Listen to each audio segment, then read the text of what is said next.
할렐루야. 반갑습니다, 성도 여러분. 오늘 또 하나님의 말씀을 사모하여 이 동영상을 통해 말씀을 묵상하고 기도하는 자리에 나오신 성도 여러분들을 우리 주님의 이름으로 환영하고 축복합니다. 오늘 우리가 함께 묵상하는 하나님의 말씀은 스가랴서 7장 1절부터 14절까지 말씀입니다. 오늘의 성경은 형식적인 신앙생활을 경계하고 하나님과의 진실한 관계가 삶으로 드러나야 한다는 것을 말씀하고 있습니다. 오늘의 성경 1절은 이 일이 언제 일어난 것인지 알려줍니다. 다리오 왕 제4년 아홉째 달 곧 기슬레월 4일 이렇게 명시되어 있죠. 이것을 오늘날 우리가 사용하는 달력으로 환산해 보면 주전 518년 12월 7일 정도에 해당합니다. 우리는 앞에서 8가지 환상을 살폈는데 이 환상들을 하룻밤 사이에 스가랴가 본 환상이다 이렇게 말씀드렸던 것을 기억하실 것입니다. 제가 이렇게 말씀드릴 수 있었던 이유 중에 하나는 1장 1절이나 1장 7절 또 오늘의 성경 1절에서도 확인되는 것처럼 스가랴서의 전반부에서 스가랴가 하나님께 말씀을 받거나 환상을 본 경우에 그것이 언제 일어났는지를 정확하게 표시해주고 있기 때문에 그렇게 말씀드릴 수 있었습니다.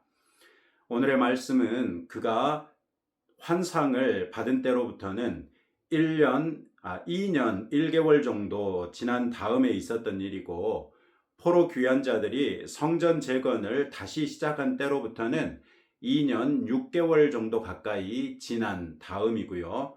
에스라 6장 15절 말씀해 보시면 성전 공사가 다리오 왕 제6년 아달월 3일 그러니까 주전 515년 3월 12일쯤에 완공되니 아직 성전 공사가 끝나기까지는 2년 3개월 정도 남아있는 그런 때입니다.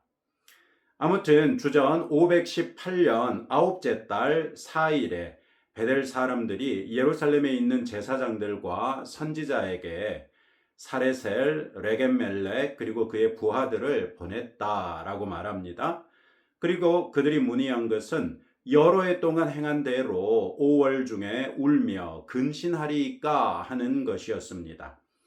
비록 이 말 속에 금식이라는 말이 없지만 그들이 문의한 내용은 그간 해온 대로 5월 중에 금식하며 슬퍼했던 것을 금년에도 해야 됩니까? 하는 질문이었습니다.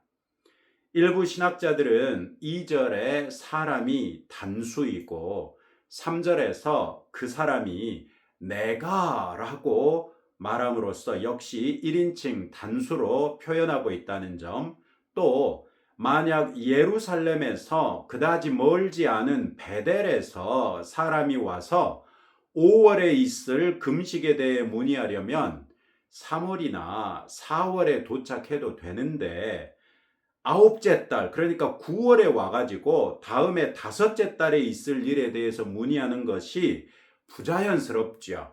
이런 근거들을 대상으로 아마도 베델 사레셀이라는 사람이 멀리 바벨론에서 자기의 밑에 있는 레겜멜렉과 그의 부하들 몇 사람을 바벨론으로부터 예루살렘에 보냈을 것이다. 이렇게 주장하기도 합니다. 이런 주장을 뒷받침하는 또 다른 근거는 사레셀이란 이름이나 레겜멜렉이라는 이름이 바벨론식 이름이기 때문이기도 하지요. 그러나 오늘의 성경이 핵심적으로 다루고 있는 문제는 그들이 어디에서부터 왔고 누가 보냈는지가 중요한 것이 아니지요. 따라서 대부분의 신학자들은 베델에 있는 사람들이 두 사람과 그의 부하들을 보낸 것으로 봅니다. 베델 사람들이 문의한 내용은 예루살렘 멸망 이후에 스가랴 당시까지 69년째 계속해온 것처럼 다섯째 달, 그러니까 예루살렘이 함락되고 성전이 불탄 그달의 사건을 애도하며 금식했던 것을 예레미야가 말한 70년이 이제 거의 찼고 지금 성전 건축이 한창 진행 중인 금년에도 계속해서 금식해야 합니까? 하는 것이 질문이었습니다. 그런데 우리는 이 질문을 한 것 자체로부터 이 질문을 한 사람들이 금식이라는 형식적인 종교 행태에 대하여 부담을 느끼고 있다는 것을 알 수 있지요. 즉, 이 질문을 한 사람들은 금식의 궁극적인 목표인 회개와 회복에는 이르지 못하고 그저 형식적으로나 금식하던 사람들이고 그마저도 힘들어하던 사람들이라는 것을 알 수 있습니다. 그런 질문에 하나님께서는 스가랴 선지자를 통해 5절과 6절에서 이렇게 말씀하십니다. 너희가 70년 동안 다섯째 달과 일곱째 달에 금식하고 애통하였거니와 그 금식이 나를 위하여 한 것이냐? 너희가 먹고 마실 때 그것은 너희를 위하여 먹고 너희를 위하여 마시는 것이 아니냐? 상당한 질책을 담아서 반문하신 것이죠. 그들이 일곱째 달에도 금식했다는 것은 예레미야 41장에 기록된 사건인데요. 바벨론 왕 느부갓네살이 사반의 손자 아이감의 아들 그다리아를 유다의 총독으로 세우고 물러갔습니다. 그런데 다윗 집안의 종친 중에 하나인 이스마엘이 그다리아를 암살해 버렸습니다. 총독 그다리아라도 있었더라면 그를 중심으로 유다 사람들이 뭉쳐 있어서 다윗의 나라의 흔적이라도 유지하면서 70년이 차기를 기다릴 수 있었을 것입니다. 그런데 그다리아가 암살됨으로써 유다에 남은 사람들은 아무런 구심점이 없이 뿔뿔이 흩어져서 각자 도생할 수밖에 없게 됐습니다. 그다리아를 암살했던 사람들 역시 바벨론이 두려워서 이집트로 도망가고 유다 땅은 그야말로 폐허처럼 버려지고 말았던 것이지요. 이런 걸 생각해 보면 그 일곱째 달도 충분히 애도할 만한 그런 사건이었던 것을 볼 수 있습니다. 하나님께서는 그들이 다섯째 달과 일곱째 달에 금식하고 애통한 것이 하나님을 위하여 했던 행위는 전혀 아니라고 말씀하십니다. 자기 자신을 위하여 한 것에 지나지 않다고 말씀하시죠. 즉, 진정한 금식이 아니라 자신들이 그 절기를 지키는 경건한 사람들이라는 인상을 주기 위해 형식적으로 순종한 것에 지나지 않다는 말씀입니다. 하나님께서 이렇게까지 질책할 수 있었던 것은 9절과 10절 말씀에서 만군의 여호와가 이같이 말하여 이르시기를 너희는 진실한 재판을 행하며 서로 인애와 긍휼을 베풀며 과부와 고아와 나그네와 궁핍한 자를 압제하지 말며 서로 해하려고 마음에 도모하지 말라 하셨으나 라는 이 말씀을 통해 알 수 있습니다. 이에 앞서서 7절 말씀해 보시면 예루살렘과 사면 성읍의 백성이 평온히 거주하며 남방과 평원에 사람이 거주할 때에 여호와가 옛 선지자를 통하여 외친 말씀이 있지 아니하냐 이렇게 물으십니다. 즉 새로 물어볼 것이 아니라 예루살렘이 망하기 훨씬 이전부터 하나님께서 수많은 옛 선지자들을 통해 주신 말씀이 있으니 그 말씀대로 행하면 되지 않겠느냐는 말씀입니다. 그러면서 옛 선지자들을 통해 주신 말씀을 요약한 것이 9절과 10절 말씀이라는 것이죠. 실제로 하나님께서 모세에게 율법을 주신 이래 이스라엘 역사에서 반복해서 선지자들을 보내 그들에게 권면하신 일들이 진실한 재판으로서 정의와 공의가 이스라엘 땅에 있게 할 것이며 서로 인애와 긍휼을 베풀고 사회적 약자의 대표격인 과부와 고아와 나그네와 궁핍한 자들을 압제하지 말고 오히려 지역 공동체가 그들의 생계를 보장해야 한다는 것과 서로 해하려는 악한 계략을 꾸미지도 실행하지도 말라는 것들이었습니다. 즉 그들이 그간 해온 대로 다섯째 달과 일곱째 달의 금식을 하나님 앞에서 행한 올바른 금식으로 해왔다면 베델과 예루살렘과 포로 귀환자들이 살고 있는 동네마다 진실한 재판이 이루어지지 않을 리 없고 서로 인애와 긍휼을 베풀지 않을 리 없으며 사회적 약자들을 압제하는 일들이 일어날 리 없고 서로 해치려는 일들이 일어날 수 없다는 말씀이죠. 그런데 그런 일들이 실제로 이스라엘 공동체에 있는 것을 보니 그 모든 금식이 다 형식적인 것들이어서 그로 미루어 볼 때 결과적으로 하나님을 위한 것이 아니라 자기 자신들을 위해 금식한 것이 아니냐는 그런 말씀입니다. 11절부터 14절에서는 예로부터 포로 귀한 자들 공동체에 이르기까지 백성이 하나님의 말씀을 듣기를 싫어하여 등을 돌렸고 듣지 않으려고 귀를 막았으며 자기 마음을 금강석처럼 단단하게 해서 어지간하면 하나님의 말씀이 그들의 마음판에 새겨지지 않게 했다는 말씀입니다. 그 결과 하나님의 큰 진노가 그들에게 임했으며 하나님께서 불러도 그들이 듣지 않았던 것처럼 이제는 그들이 아무리 불러도 하나님께서 듣지 아니하시겠다고 작정하시고 그들을 북방으로부터의 강대국들을 이용하여 그들이 알지 못하던 여러 나라에 흩으셨다는 것입니다. 그들이 이처럼 여러 나라에 흩어지는 바람에 하나님께서 그들에게 주셨던 아름다운 땅이 황폐하게 됐으니 그 땅이 황폐하게 된 책임마저도 그들에게 있다고 말씀하십니다. 오늘의 말씀을 통해서 하나님께서는 우선 모든 종교 행위가 실제로는 하나님과 우리 사이에 진실한 관계를 세우거나 회복하기 위한 것들이라는 교훈을 주십니다. 우리가 드리는 예배, 기도, 찬양, 훈련, 봉사와 섬김, 전도와 선교, 심지어 헌금 등등의 모든 종교 행위들이 그 자체로서는 아무런 의미도 없고 그 활동들이 우리를 하나님 앞에 바르게 이끌어가고 하나님의 의와 진리와 거룩을 닮아 우리 또한 의롭고 진실하며 거룩하게 할 때야 비로소 의미 있는 활동이라는 말씀입니다. 결국 우리의 모든 종교 행위에 우리의 진실하고 간절한 마음이 담겨야 비로소 그 행위들이 하나님께서 용납하시고 인정하시는 신앙 행위가 될 수 있다고 말씀하시는 것입니다.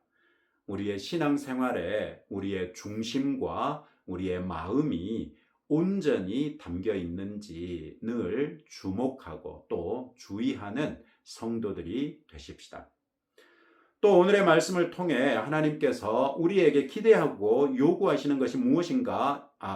요구하시는 것이 무엇인가 새로운 것이 아니라 성경에 기록돼 우리에게 전수된 옛 선지자들을 통해 주신 말씀과 전혀 다르지 않다는 것입니다. 진실한 재판을 통해 사회의 정의와 공의가 흐르게 하는 것, 사회적 약자들을 보호하는 것, 서로 해치려 하기보다는 서로 인애와 긍휼을 베푸는 것 등등이지요. 이는 우리도 일상생활에서 얼마든지 적용 가능한 일들 아닙니까? 우리가 재판관이 될 수는 없지만 그래도 일상생활에서 시비를 가려야 할 때가 얼마든지 있지요. 그때 공정하게 시비를 가려서 억울한 사람이 생기지 않도록 주의하는 것으로도 진실한 재판을 행한다고 할 수 있다는 것입니다. 그래서 우리가 늘 초자연적이고 기적적인 하나님의 관여하심을 기대하는 것보다 우리의 손에 주어진 하나님의 말씀, 이 말씀을 늘 가까이 함으로 또 그 말씀을 기준 삼아 분별함으로 성도에게 합당한 삶을 사는 것이야말로 하나님께서 우리에게 기대하고 요구하는 것이다. 이런 말씀이죠. 또 하나님께서는 반복된 경고에도 불구하고 끝까지 회개하지 못하고 자기를 위한 종교 생활에 빠졌던 사람들에게 상응하는 벌을 내리실 수밖에 없지요. 그 결과 자신들만 고통당하는 게 아니라 그들이 딛고 살았던 땅 또한 그들로 인해 황폐하게 된 책임을 그들에게 물으셨습니다. 이것은 우리의 범죄의 영향이 우리 자신에게서 멈추는 것이 아니라 우리가 알지 못하는 영역에까지 미칠 수 있다는 것을 말씀하시는 것이죠. 이는 일면 기후변화에 따라서 한때 비옥하던 땅이 사막화된다거나 한때 거대한 호수였던 곳이 황무지가 되어버린 일들에 대해서도 우리 인간의 책임을 피할 수 없다고 말씀하시는 것 같기도 합니다. 하나님께서 사람을 모든 피조물을 다스리는 존재로 만드셨는데 아담의 범죄로 인해서 땅이 저주를 받았고 가시와 엉겅퀴가 났던 것을 생각해 보면 충분히 납득할 만한 일이지요. 우리의 범죄가 내게만 영향을 미치는 것이 아니라 내 가족에게도, 우리 교회에도, 우리 지역사회와 나라에도, 우리가 사는 이 땅에조차 영향을 미친다는 것을 생각하십시다. 그래서 오히려 나와 관련된 모든 사람들과 우리 교회와 지역과 심지어 땅과 바다에까지도 우리로 인하여 선한 영향력이 미칠 수 있도록 하나님의 말씀에 따라 사는 경건한 성도들이 되기로 다짐해 보시지 않겠습니까? 오늘도 이런 말씀을 붙들고 다음과 같은 기도 제목을 가지고 함께 기도하겠습니다.